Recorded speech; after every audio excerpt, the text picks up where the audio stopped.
As long as I can remember, English was always a passion for me. It was always something that I had a very profound identification with. I don't know if you feel this way sometimes, but I sometimes felt like I connected more to English than I connected to my first language, which is identity. That identity shift is everything. The most important word in the English language is what you put after I am. Have you ever felt like you can't keep improving your English even though you're setting clear goals for yourself?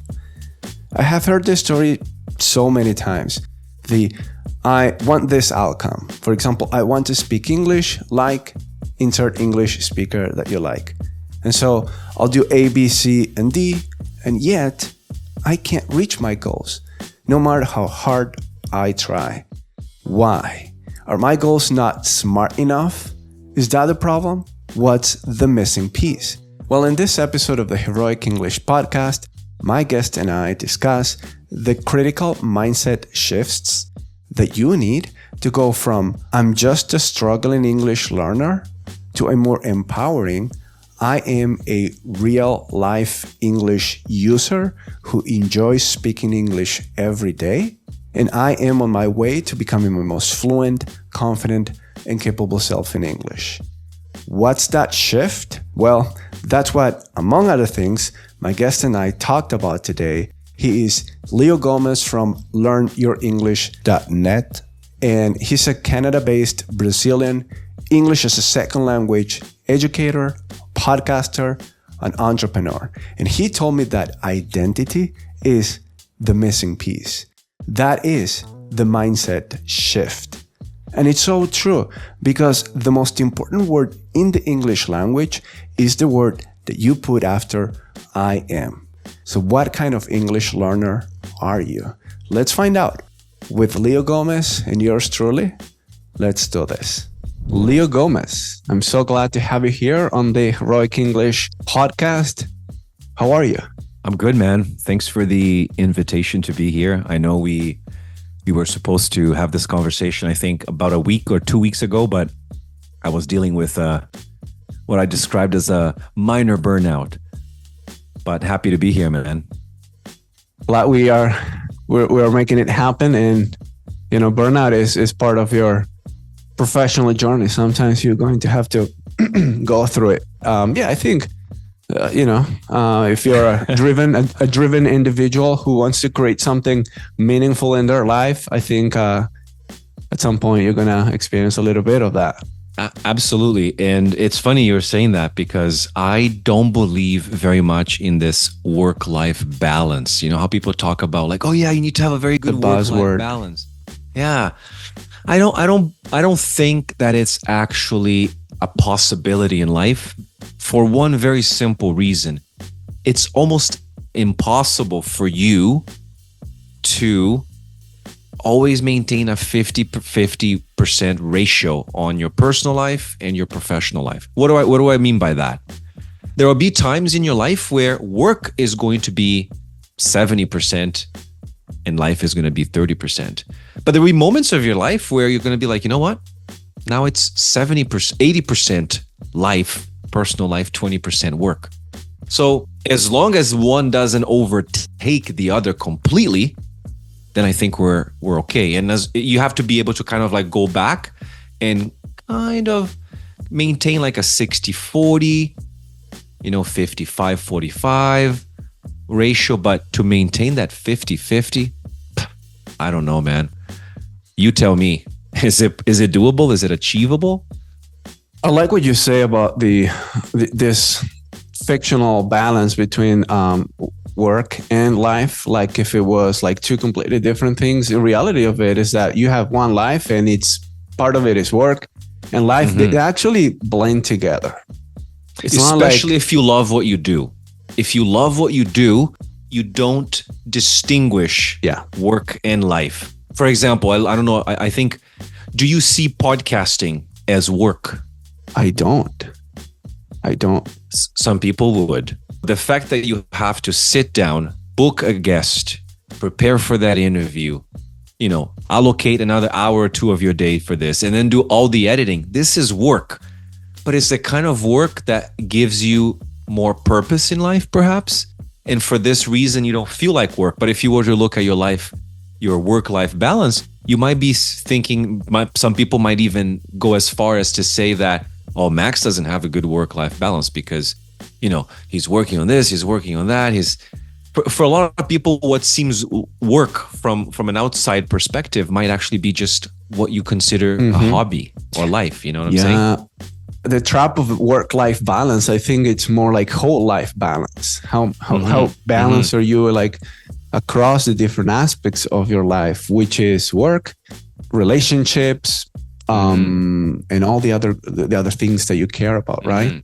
And you mentioned podcasting, and I'll admit there are some aspects, individual specific aspects of them that I don't love.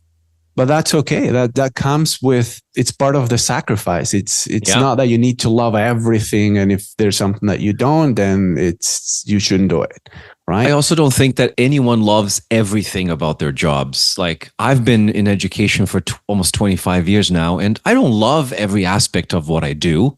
There are certain things that I'm definitely more passionate about, and there are certain things that I'm less inclined to devote more time or spend more time on. And I think it's just the way it is. I think we have, for some reason, romanticized so many things in our lives. And I think partly because of social media, who has given us this gigantic window into the lives of people that we would have never really, this conversation wouldn't have happened if it wasn't for social media, that kind of thing. The only reason why we met is because of a podcast, that kind of thing. But to go back to the point, you are not going to love everything that you do, but as long as you do something with a very specific purpose, I think that really counts for something. And that explains why a lot of teachers still want to remain in the industry. They still want to teach, despite the fact that there is not a lot of money for teachers. And some of them romanticize this idea of I'm going to do it for love. I'm going to do it for love because it's a passion. But at what point does a passion, actually feed or put food on the table? So I think that's something that we also have to think about, right? So let's try to not try to romanticize everything in life. Certain things just have to be looked at from a very straightforward perspective. It's just like a very neutral perspective. Yeah, it's not good, it's not bad, it's just the way it is. Yeah, being practical. On one side, we have your vocational values, right? You do it out of value, out of love for what you're doing. You enjoy it, something that you're passionate about. But do you have your own financial goals? And how can you, if that job is not really meeting your aspiration, your financial aspirations, it's not helping you get there, what can you do? Yeah. I think you're a good example of this. That's when a lot of times teachers sometimes may lack an entrepreneurial mindset, which a lot of times is the key to really figuring out how to take your teaching passion and make it more lucrative and finding ways to really make it work. Right? Being Absolutely. entrepreneurial. Yeah. And I think that is the future for language teachers of English, of Spanish, or whatever language you have in mind. You don't want to be working for a school who is not going to be paying you what you think you deserve. Then you're going to have to find a way to innovate. You're going to have to find a way to differentiate, and you're going to have to find a way to carve your own space on the internet. There's got to be a way for you to find that. And I think everyone is trying to find that little corner that is their corner of the internet, where people who align with their vision, that align with their mindset, that align with how they perceive the world would be more, or they would feel that they can gravitate more towards those people. And I think that's what teachers, I think that's where education is kind of going. And I think you can speak about that because I know you also work with language learners. And I feel like language learners have evolved. They don't want to be in a classroom sitting with a teacher lecturing about the grammatical point of the day. And all they're doing is learning that very specific grammatical point that has absolutely no connection whatsoever to their reality. People don't want that anymore. We've changed. And I think language education also has to change. but it takes a little bit of time for education to keep up with innovation for some reason. That's true. Yeah, absolutely. Hey there, just a quick pause here. I just wanted to let you know that I've finished a 3-part training on confidence building for English speakers. And there's a link in the description of the video where you can access this 3-part training, and it's completely free and it's super insightful. And there you are going to find out about the key actions of confidence. Because remember, actions of confidence come first. The feelings of confidence come later. So once you learn about these key actions of confidence, you are going to be able to tap into your most confident and fluent self in English. So if you want to join this movement of speaking English fluently and confident and in our most capable way of doing it, do that now. And also, while you're at it, like this video and subscribe to the channel so that you don't miss future videos that I'm going to be publishing in the coming weeks. And also you're going to be able to catch up on all the videos that I've already published. So do that, and yeah, continue enjoying the video now. Leo, I know this topic, what we've been talking about so far, is right up your alley. I've seen what you do on your website with your partners, your podcast, your Instagram. So why don't you tell us a little bit about yourself?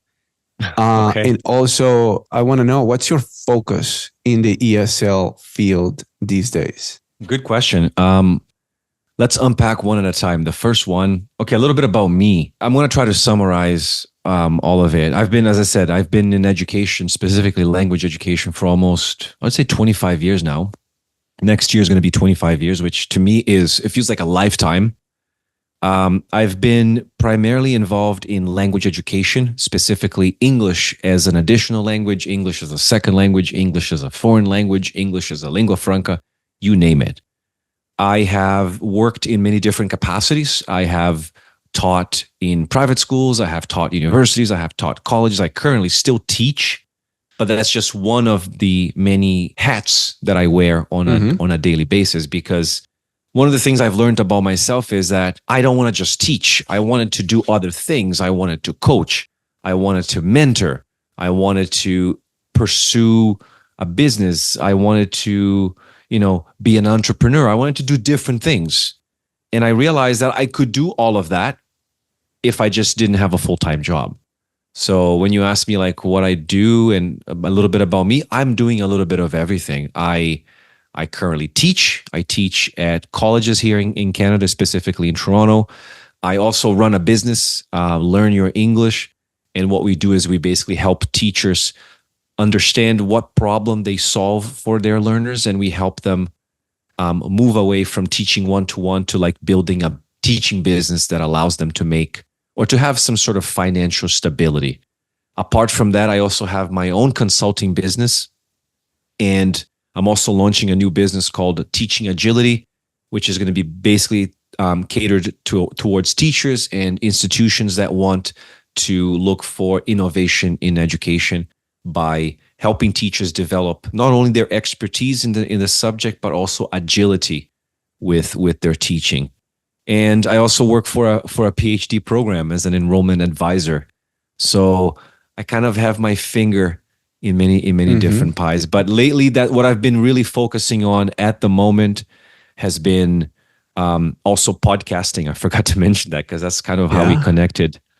So a little bit of everything, Max. But like right now, what has been my priority really has been just really getting my next project out there, which is the Teaching Agility. And of course, I'm doing presentations at conferences. So, man, it's a very, very difficult question you asked me because I'm a bit of a workaholic, going back to that work-life balance. You said it, wearing many hats. Those are a lot of hats. Yeah. So it's quite interesting that everything that you do falls into like one bucket of English or like, foreign language related things. Mm-hmm. And it's one, like, let's say, category. And it's interesting. Also, you mentioned the entrepreneurial drive there as well. Who was Leo before all of this? That's a good question. Let's go a couple years back before Leo started to carve this career path. Who Uh-huh. was Leo and what drove you towards ESL and everything that you're doing? So we're going far back then, eh? A little bit back, yeah. Who was Leo, the kid, the teenager, the young adult? Man, it's funny you asked me that question. I was talking to my therapist the other day about that, how, in a way you have to remember a little bit about your inner child, right? They talk a lot about this theory in psychology, the theory of the inner child. And I've been trying to kind of go back to that little guy. I've even downloaded a picture of me as a kid and put it on my phone just to kind of remind myself of who that kid was. That kid um, didn't like conforming to anything. I was a rebel, man. I was a rebel. I never wanted to follow any rules. I never wanted to follow the status quo. I've always wanted to try different things. I wanted to lead. That's kind of who I was. And of course, as you grow older, you lose a little bit of that because the environment changes you. You're civilized in some ways.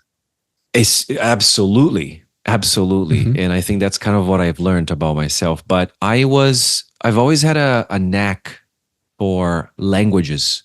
Mm-hmm. I grew up in Brazil. So Argentinians, neighbors, hermanos. And from as long as I can remember, English was always a passion for me. It was always something that I had a very profound identification with.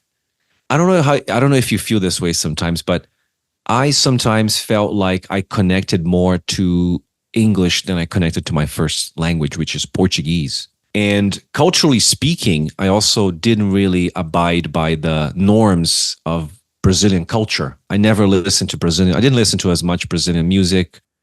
Eventually, I noticed that I was inclined or gravitating more towards like listening to a certain type of music from like North America or from the UK. In school, the only subject that I excelled in was English. Wow. University, I decided to pursue languages. So I studied English and literature, but never wanted to teach, man. That's the reality. Mm-hmm. Teaching was never, it's like not something I was like, yeah, I want to grow up and become a teacher. I want to be an educator. No, I think I eventually ended up in education because of my own frustrations with education. Terrible, terrible experiences learning as a child have definitely played an important role in my adult view or my adult version of an educator. So I think a lot of my trauma as a child somewhat informed the adult that I am and the educator that I wanted to become. Because honestly, Max, for me was I never want to be, or I never wanted to recreate or even approximate any of the teachers that I had in the past. I didn't have good teachers. I don't think they did a good job in terms of like helping me learn or showing me how to learn. It was a very transmissive teacher talks, you listen and take notes.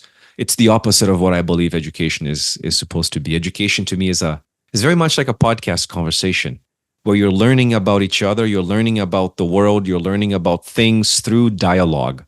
That's how people learn.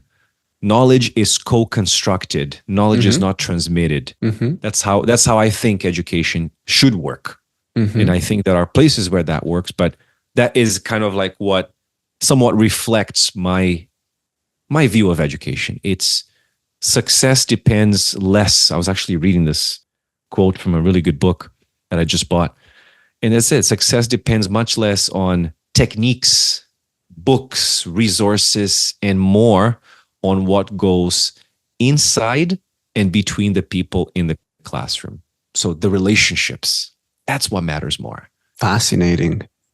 You mentioned so many great things there. You must have been a handful for your teachers with this. Oh man, rebellious attitude and questioning the status quo. Oh man, that was a shithead. That super impressive, and not something that you get to see every day in a young person, to be this determined about their beliefs and have this critical thinking ability. And hard to convince and to influence unless, you take that as positive input and, you learn from the other person. You took everything with a grain of salt. And it shows now. I see you as a very intellectual person, which is the result of not just letting yourself be conditioned by so many of the things in our culture around us. Yeah. You always took responsibility about what you were going to believe, and you stuck by your guns in that case, right? Exactly. Which is It's a very good way of It's a very good way of putting it. Yeah, I liked how you summarized that. Yeah, it's exactly like that. It's kind of the same mindset that I try to instill in my students. I try to really inculcate this mindset of like, ask questions. Ask questions. Don't just accept things as they are. And it's hard, but I feel like I'm currently teaching a college class, and it's my second week with this class. And I noticed today that they're getting better at that. They're feeling more comfortable asking questions. And I think that's because they're coming from a background where, or maybe the previous college professor, I don't know, just didn't have this dialogue with the students. So, Leo, I'm really intrigued now by your answer to the following question because of your expertise and and all the thought that you put into education as an art, and you're constantly interacting with students. And I want to focus on English learners specifically, since it's the bulk of my audience. So, what specific mindset shifts do you believe are essential for an English learner to go beyond just studying the language and truly embrace the journey towards fluency? People don't seem to understand this, but we have to think about like mindset. We have to think about goals from like 3 levels, right? Think about goals from an outcome-based level where it's like, I want to learn English. I want to be fluent. That's the result. That's the outcome. I want to lose weight. That's the first level, right? That's where most people set their goals. The outcome. I want this result. But then there's another way of thinking about that, which is, okay, I want this, but what's the process that I have to achieve this? So then we're looking at a habit level, right?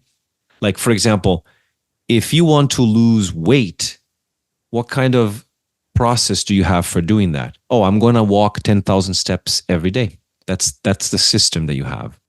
I'm going to count my calories, That's the system. Very few people have this kind of mindset, having a system for things. And then you get to the third level, which I think is the bulk of the answer to your question, which is what kind of mindset shift people need to have. Identity. I think you have to have an identity shift. And when I say this, I don't mean that you have to change who you are, but you kind of do. Because hear me out. This is what I'm trying to get at. If you are the kind of person who wants to lose weight, which is your outcome, you need to have a system, which is, I'm going to walk 10,000 steps. But what kind of person walks 10,000 steps? Describe the identity of that person. Well, a person who walks 10,000 steps is a person who is very active, who moves a lot. Are you that kind of person? No. So imagine this. You want to lose weight, which is your outcome. You know how to do that, which is the system. I need to walk 10,000 steps. But if you don't change your belief, your identity, you would never be able to do that. You might be able to use this system for a few months, and then you fall short of your goal, of the outcome, because essentially you haven't changed who you are. So you have to eventually adopt the identity of a person who does a certain thing. So if you want to lose weight, you have to be the kind of person who moves every day. If you want to write a book, which is your outcome, what's your system? I have to write 10,000 words a month. No, 10,000 words a month. Good. What kind of person do you need to be? Well, you need to be the kind of person who writes every day. So the identity is the core of the mindset for a lot of people who want to learn a language. If in your mind, You're always telling yourself, I am the kind of person who is not good at remembering things. That's the person that you are. If you believe that, that's your identity. Does that make sense? It makes a lot of sense. I'm just not good at languages. That's a classic. That's the identity that you adopted, and you tell yourself those stories so many times that you actually believe them. I'll give you one example, a very good example of how this applies in practice. For a very long time in my life, I've struggled with exercising. Why? My goals were always, I want to lose weight or I want to build muscle. It was always the outcome. Eventually, I learned the system. Oh, I need to count calories. Okay, I counted calories. I did all those things. But ultimately, I could never go to the gym for a period of time. Why? Because in my mind, Max, I was not the kind of person who goes to the gym. I'm not the kind of person who exercises. So eventually, the only way this worked for me was I need to embrace a new identity here. How do I do that? I need, and I like the work of James Clear. I don't know if you've read his books. Yeah. He talks about casting a vote, casting a ballot. Every time you do a little thing towards that identity, you're getting closer to becoming that person. So if you want to be the kind of person who writes a book, which is the outcome, you need to have a system that allows you to write 10,000 words. But what kind of person do you need to be to write 10,000 words? I'm the kind of person who writes one paragraph every day. That's the small win. If you write one paragraph every day, in 4 months, you have written more than your whole life. But people want to go from never exercising to exercising every day. It's a big leap, man. It's a big leap. So now it's been 2 years and I've been going to the gym consistently. Why? Because I'm the kind of person who never misses a workout. Yeah. I'm tired, I go. I'm happy, I go. I'm sick, I still go for cardio. But because I'm that person now. I'm the type of person who never misses more than 2 workouts. So my rule for myself is never miss 2 in a row. If I miss today, I have to go tomorrow. Because otherwise you start building that negative momentum, right? But I don't worry about it because it's already part of my identity. So I don't even think about like, if I don't go to the gym, I'm like, it's okay, I'll go tomorrow. It doesn't bother me as much as it bothered me 3-4 years ago when I didn't have that identity. So to answer your question, I'm sorry that it took me half an hour to answer it, but I think there's a very important lesson here for all of us, which is it's important to set goals. I want to be fluent in English. Great. I'm going to study, I'm going to listen to podcasts in English. So then you think about the systems. What are the systems that you're going to use to become fluent? Well, I'm going to listen to a lot of podcasts like this podcast here. I'm going to listen to podcasts in English. I'm going to watch a movie in English. I'm going to write I'm going to comment on Instagram, people's pictures, whatever. I'm going to join a Reddit group. I don't know. Something, but it has to be aligned with your lifestyle. It cannot be like, I'm going to study grammar. Do you like learning grammar? No. Then why would you study grammar? Do things that you like doing. If you like playing video games, play video games in English. If you like listening to music, listen to music in English. Adapt your lifestyle to your learning. That's it. And then decide the type of person that you want to become. I want to be the kind of person who speaks to people even though I know I'm going to make mistakes. Then you're never going to have that fear of like, oh, my English is not good enough. Trust me, your English is never going to be good enough if you have that mindset. Identity, that identity shift is everything. Absolutely. The most important word in the English language is what you put after I am. I am the type of person who, let the phrase continue. Mm-hmm. And it's absolutely true. Sometimes I talk about, don't just wish you spoke English as well as him or her. Say to yourself, I'm the type of person who is on his or her way towards becoming the absolute best English speaker that I can become. Mm-hmm. And I'm the type of person who practices it every day, who speaks it every day, who makes it a part of, your life. I think self-belief is at the foundation of creating any type of progress, any type of forward momentum. Yeah. And make sure, Max, that those actions that you take towards that identity, one thing I've learned too is that they have to be small. They don't have, like for me to master going to the gym every day, I had to go every day and sometimes work out for 10, 15 minutes, you know? Yeah. I was just mastering the art of showing up too. A lot of people don't show up for themselves. They overthink it. They say, oh, I have to do 20 push-ups. Just go and do one. Yeah. And the second one is going to be easier than just doing one and stopping. You're going to want to do that second push-up because you know the feeling coming out of it is going to feel a lot better than just stopping at one. Like if you hit that physical level, like that physical limit, I mean, where you can't do more than one push-up, well, that's a big win. You just hit your limit. Yeah. So go back and just let your rest and then come back and see if you can do 1.5 next time even, right? Yeah. It's the same thing. It's funny you're saying that because I have a client and he finally understood that after a long time. Because he told me, he's like, Leo, now I understand what you mean by that. And I was thinking about it today. Like, I've moved recently, so a lot of my systems were destroyed because of the move. Because when you move, like you lose a lot of things. So I'm slowly recovering from the move now. My systems are not fully in place, but they're there. And reading is one of them. And honestly, it's one that I maintained. I read every day. If you ask me how much do I read, it doesn't matter. I just read every day. On the days that I don't have time, Max, I read at least one page. Why? Because I'm the kind of person who reads every day. I never said I'm the kind of person who reads for 2 hours every day. Yeah. So it's a good hack.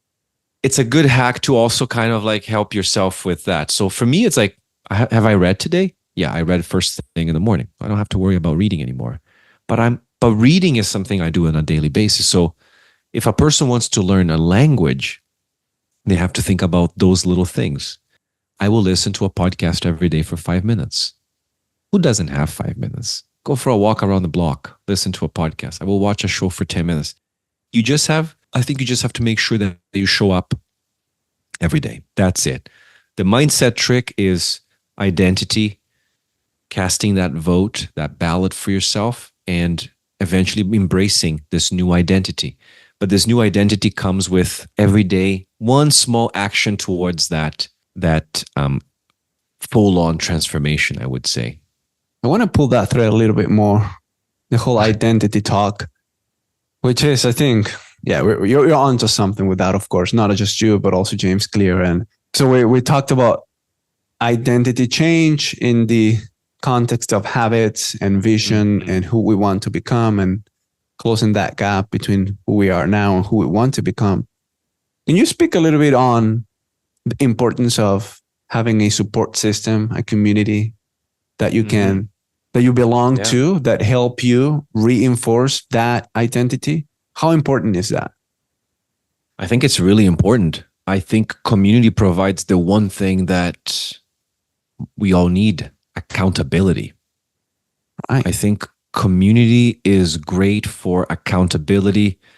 Community is great for support. Community is great for that emotional aspect of any sort of journey.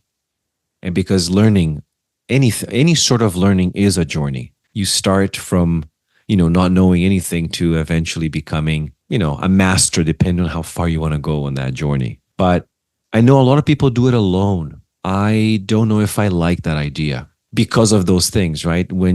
I feel like when you have a community, you have that safe space to be vulnerable. And I think vulnerability is an important process or important part of the process. You have to be vulnerable with yourself to admit that you are struggling. That's humility. Yeah.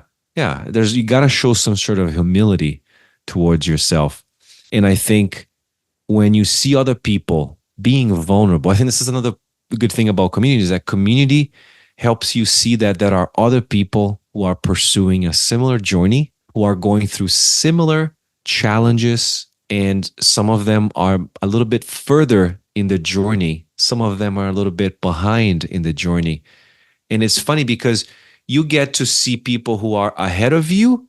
So you learn from them. And then you get to teach people who are behind you. So you get the best of both worlds. You're kind of like doing two things. You're teaching and you're learning. You're teaching and you're learning. And honestly, there's no better combination than those two to actually really produce or to create unique knowledge or to embrace a journey. Yeah, so interesting.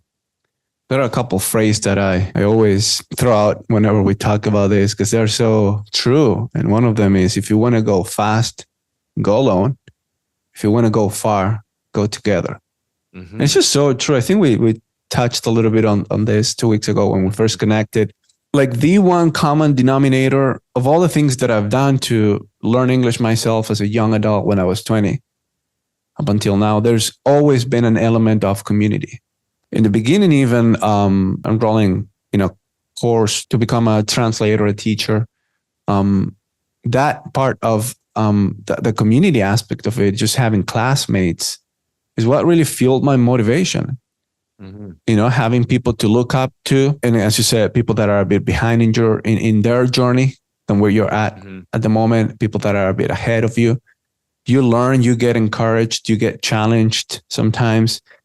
It's there can be good and bad types of environments where you have other people that are on a similar journey. But if it's a supportive community that provides encouragement, challenge, inspiration, I think it's essential. And I wonder how, what role did communities play in your own, maybe if you want to go beyond even your own learning development as a young kid. You did mention that maybe you struggled a little bit with the teaching. And so I wonder how that even played a role. Yeah, it's a good question. And you're asking me questions that nobody's ever asked me before, except for my therapist. I think my learning journey was a lonely one, not the one that I wish I had pursued, but I just felt like I was surrounded by people that just didn't have similar goals as me. And I grew up in a time where there was no internet. So community were just the people around you, which is very different from today where you can actually have a community with people from all over the world. So I think the definition of community has also evolved. We have more of a global community now, which is very different from the communities that we had in the past. Your community was basically your neighbors. That's basically it. I think I really noticed the power of community in my own learning, in my own development during COVID. That's when I really, really felt the power of community. During COVID, that's when we started learning English. It was like right before COVID happened. And when COVID happened, we had to change our business model. And we decided to go with a community approach. And we were the first community for language teachers online, and at that time, and it was great. We had like these round tables twice a month. We would talk about language. We would talk about methodology. Man, it was a great time, and it reminded me very much of a previous job where I was a director of studies, and we had a little bit of a community, but our community was very different because it was just the teachers working in that school. This community were teachers from Brazil, Argentina, Bulgaria, Germany, Canada, Korea. We had teachers from all over the world. And that community, that sense of community really helped me develop not only my teaching, but also just my ideas. I feel like those 2 years when we ran that community, Max, man, I think my brain was it was like an eruption of ideas. I was able to just come up with so many cool ideas and insights about language that eventually informed the creation of courses. The business that I'm launching was born out of that community. So yeah, community is great, man. It's what adds meaning to the journey, I think. Exactly. Like if we want to, tackle writing, for example, the common advice that I hear is write sentences, or write a short story, or write about how your day went, or like just for the purpose, of journaling. I don't want to mix the two, just for the purpose of writing. for the sake of writing and practicing. Yeah. But I think it lacks the meaning aspect of it. For me, what makes it meaningful is you're writing for someone else to read it. You don't want to just write it and just put it away and never look at it again. You want someone to read it and to maybe interact with you. And that's the power, I think, of community, because sometimes we do writing challenges and I know that what I'm writing, someone's going to read it. Someone's going to try to make sense of that and is going to want to reply because they want to create that conversation. And I will want to read that reply and I want to, engage with that person. And whenever you add another person to this, that's when you make it meaningful. If it's just for yourself, it's like playing, I don't know, chess against yourself. I mean, you're going to get bored pretty fast, but you want to create your own journey in chess, like play against other players that are better than you and maybe just beat them and feel happy. And it's just the community. When you open yourself up to the community, you connect to that sense of purpose and it makes it more meaningful. Two words you said, meaningfulness and purpose. I think those are two things that they just make learning much better. They just make learning, I think, a beautiful thing to do. You asked me, I kind of want to go back to that mindset because I know you're still talking about mindset. And you said something earlier that I wanted to talk about. Oh, yes, I remember now. I think one important quality, perhaps even a critical quality that anyone has to develop in life is the willingness to try. You just have to be willing to try something. When you start trying something, you eventually start finding the meaning, because you can only find meaning and purpose once you start trying. Once you try, a lot of people don't try. So how can you find meaning and purpose without trying anything? So the critical quality in life to develop in life is this willingness to try. You just have to find a way to give it a go. Take that first step. Yeah.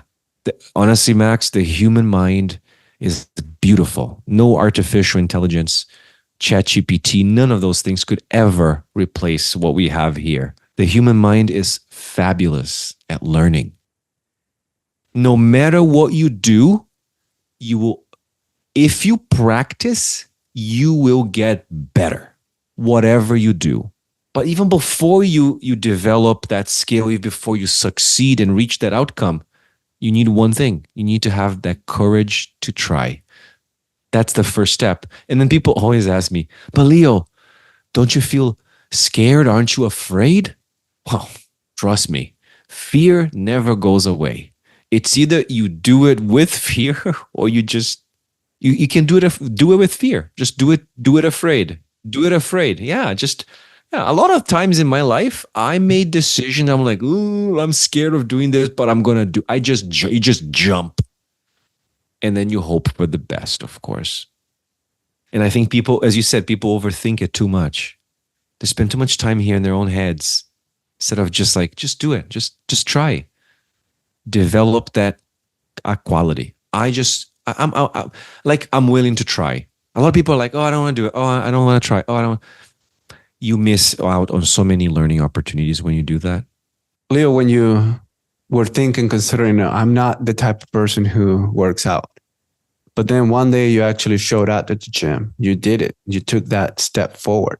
It was uncomfortable, had fear, we're scared of it.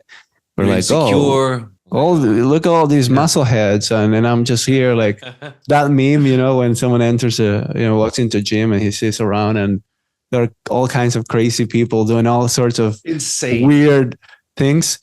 So you took that action. You maybe did it. And I want to relate everything that you've just shared with this kind of framework of inspiration that I have, which is maybe you showed up at the gym because you had to, because you value your health, you value your physical health, your mental health. And so you understand, you're an intelligent person. You know that going to the gym and exercising is healthy. And so you did it because you had to. You gave yourself that opportunity of trying it. And then that I'm doing it because I have to, or because I'm supposed to. Then that shifts to, okay, now I want to. you know, then it becomes like, I choose to. It's more powerful. I choose to do it because it helps me. I want to keep growing, and I know that it's helpful for achieving all these goals that I have. A healthy brain lives in a healthy body, you know? Yeah. And so you choose to do it. And then you love to do it. Whenever you stop doing it for whatever reason, you miss it. You love going, you just long going back and doing it, right? Yeah. Yeah. This is something that I notice with, the mindset of an English learner. I created this lesson about Messi. Speaking of another Leo, although with a different spelling. Messi went to Miami, of course, as we all know, if you're into soccer, football. And yes, he's playing. Yeah. Leo has this reputation of just speaking Spanish only, and he definitely doesn't want to speak English. Even if he can, he doesn't want to show. He doesn't want to be recorded and speaking English. He has some kind of like mindset thing. I didn't know that. Yeah. Is that for real? Like, he doesn't speak English in front of people? I don't know. I don't think he does speak English. Maybe he just like, he is Messi. He doesn't need to speak English. He's just gone so far, and he's just a superstar that he lives in a different reality than we do, right? But what I talked about in that video is, well, now that Messi is going to the States, I think, and the whole video was how I would teach Messi English. Okay. And part of the premise of the video was to, maybe he now recognizes since I'm moving to the States, now I have to learn English. I'm supposed to learn English. What else I'm going to do? I mean, my teammates are going to speak English. I mean, they're from there, or like it's in an English speaking place. And I was kind of like talking about my excitement because he is going to have to. And even though it's the weakest of all the different mindsets that you can have for wanting to do something, you're going to do that because you have to. Right. It's not the best place, but at least it's something that can later evolve to, I actually kind of want to. Hey, I'm actually just now choosing to doing this. Hey, now all of a sudden I'm the type of person who speaks English whenever the situation presents itself. I'm not going to shy away from it. I'll do it. I'll jump at the opportunity to speak English. I'm not afraid anymore. I'm that type of person. And then embracing that identity change. Right? Yeah. I'm not sure if that's what happens with Messi. Messi is kind of like an outlier example because, of course, he is Messi. And when you're at that level of superstar, the universe have different rules for you, I think, right? You don't play by the same rules. I don't know. I don't think there's no clear need for him to learn the language, probably. And that's probably the reason why he just doesn't. But then you have other people like Pepe Guardiola, who does the opposite, who like, I'm going to move and I'm going to go to, I'm leaving Barcelona where I speak Spanish and Catalan. And now I'm going to spend a year learning German so I can actually become the coach for Bayern Munich. And then I want to move to New York, spend a year learning English so I can become the coach for Man City. Very different mindset. Very different mindset. It's all about, that mindset, that sense of purpose. Super great ideas, Leo. We've covered a lot of stuff, man. I don't know. I haven't been keeping track because I've been into the conversation. Yeah. So I don't really know. When I record a show, Max, I have a 2-hour conversation and it's just like, we just go off on like a bunch of tangents. I never know where it's going to go. But the beautiful thing is because that's how learning is. Learning is not linear. You don't learn the simple present, the present continuous, the present perfect.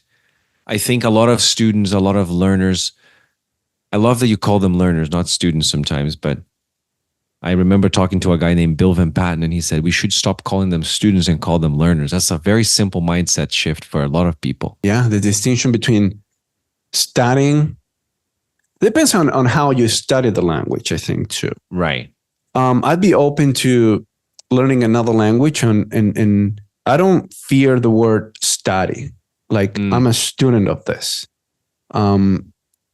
But it depends on how you feel about that. Because if you, again, going back to I have to plus like the I have to mindset and then the verb study, then it feels like, okay, you're back to standing as a subject, as a school subject.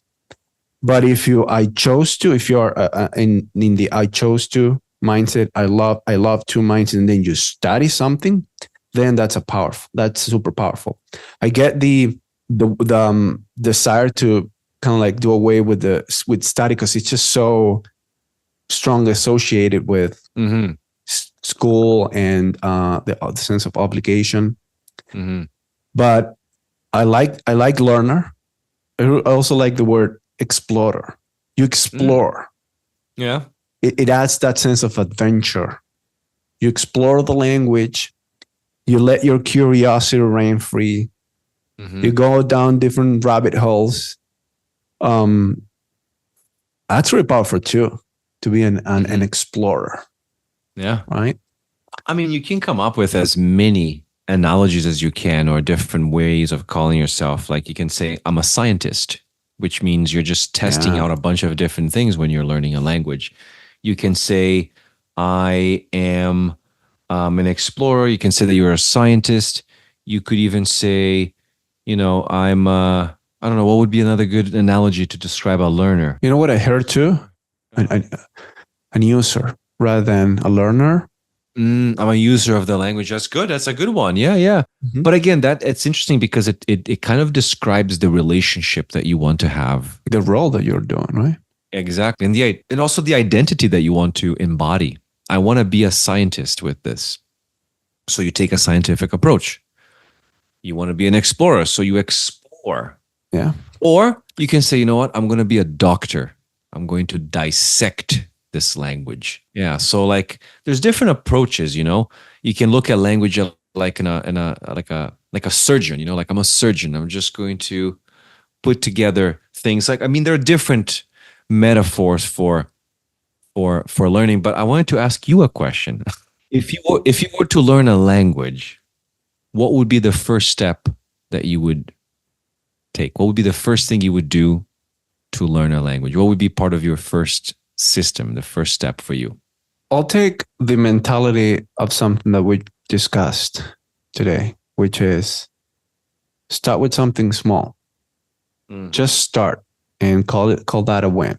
Just get started and then see what you're going to do next. But show up at the gym, just do one push-up, the equivalent of that for whatever that language is. And I'll take that exploring mentality too and see like where I can go and to continue this, right?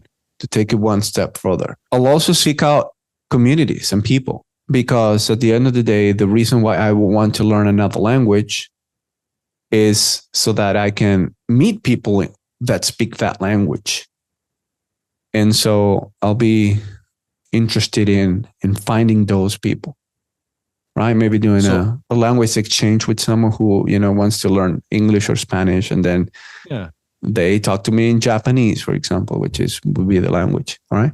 Yeah, it's your motivation is to integrate. It's like it's integrative kind of motivation. It's not extrinsic or intrinsic. It's just an integrative motivation. You want to be part of a community. You want to be part of a group of people, perhaps. And I think it's great motivation as well.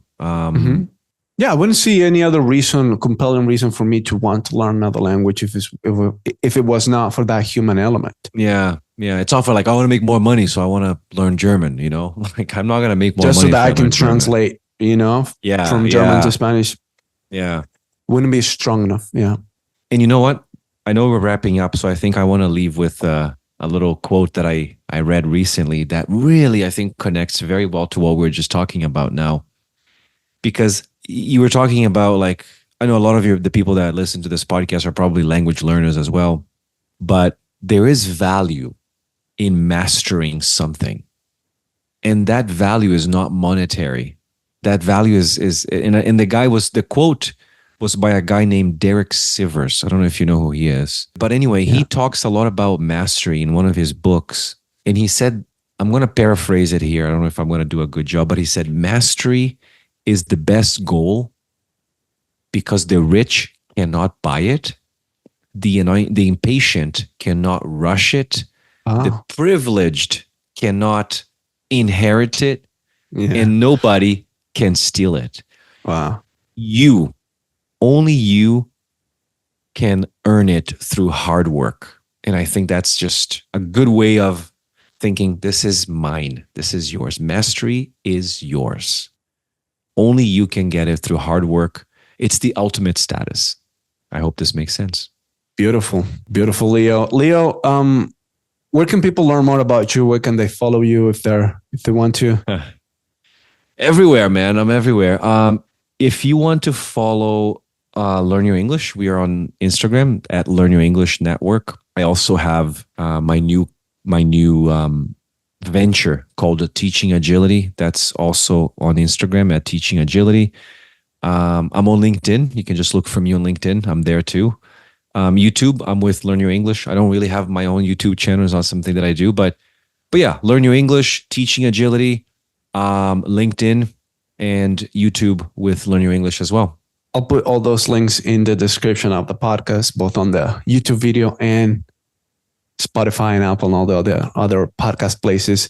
Leo, I do want to ask you one last thing, which is, what's a question that you'd ask our audience to leave them reflecting on the answer to that? Because you mentioned at some point that people should ask questions and should ask more questions first, and then maybe if they can think about how to ask better questions. I have a tough question. Is that okay if I ask people a tough question? Because I like to ask myself tough questions too. And I was talking to my partner today, and she was feeling a little bummed out because she didn't get a job.